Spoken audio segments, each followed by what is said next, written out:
Un secret enfoui durant plusieurs mois, enfin révélé par l'inspection générale de finances. Le Boucan Alonso a véritablement été le gâchis de la décennie.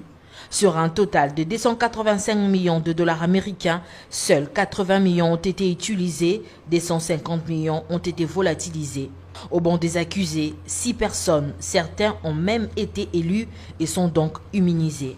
Montant décaissé par les trésors publics, 285 millions de dollars.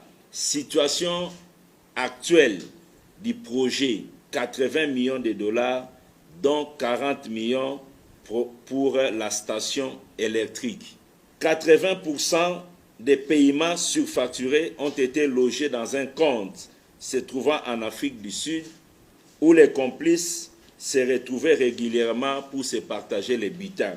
Abandon total du parc par tous les gestionnaires après s'être servi sur les fonds issus de la surfacturation. 6 personnes ont été identifiées, sont couvertes par des immunités parlementaires. L'IGF a également mené une mission sur la gratuité de l'enseignement. Là aussi, Jules Alinguete a pointé du doigt certains responsables. Résultat, existence de faux arrêtés antidatés de recrutement des agents et de création des écoles. Explosion du personnel non enseignant au détriment du personnel enseignant.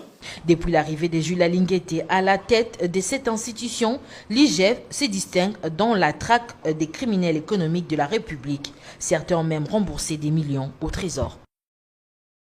Un secret enfoui durant plusieurs mois, enfin révélé par l'inspection générale de finances. Le Boucan Alonso a véritablement été le gâchis de la décennie.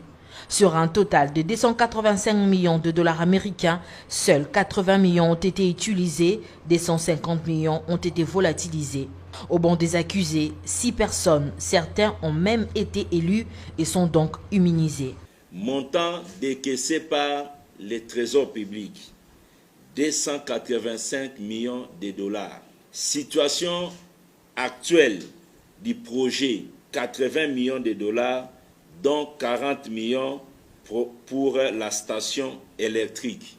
80% des paiements surfacturés ont été logés dans un compte se trouvant en Afrique du Sud, où les complices se retrouvaient régulièrement pour se partager les butins. Abandon total du parc par tous les gestionnaires après s'être servi sur les fonds issus de la surfacturation.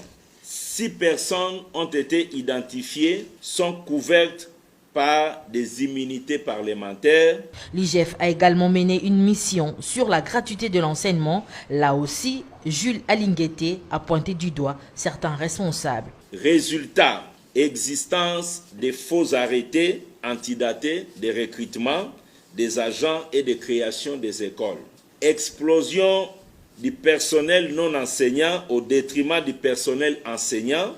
Depuis l'arrivée de Jules Alinguete à la tête de cette institution, l'IGF se distingue dans la traque des criminels économiques de la République. Certains ont même remboursé des millions au trésor.